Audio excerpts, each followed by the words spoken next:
Now, when it comes to PET, which is a very important part of this process in terms of entry into these treatment pathways, as well as making the diagnosis and establishing the presence of Alzheimer's disease, if you look at normal metabolic imaging, this is FDG PET, this is tau PET, this is amyloid PET. In FDG, which just marks brain metabolism, you can see there is symmetrical right-left, front-back metabolism. That's a normal-looking PET.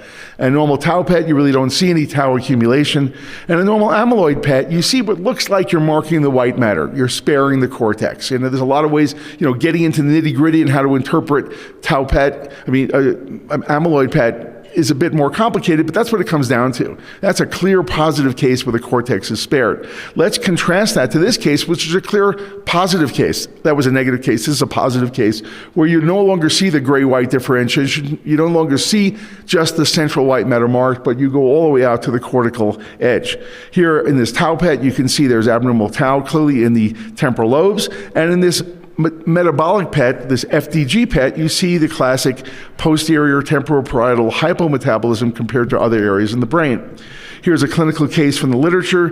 There's a little bit of a mismatch between the brain CT and the PET here, but you'll notice that the actual amyloid goes right out to the surface of the cortex. This is a clearly positive amyloid PET. And by the way, when you read amyloid PETs, it's either positive or negative. There's no in-between, which is kind of interesting. And they put you through a heck of a lot of training before you're certified to read. And this is an abnormal tau PET. You see it in the temporal lobes, but you also see it in the posterior cingulate region, which is really interesting. As a classic hallmark, but also with respect to a case that I'll show you coming up soon.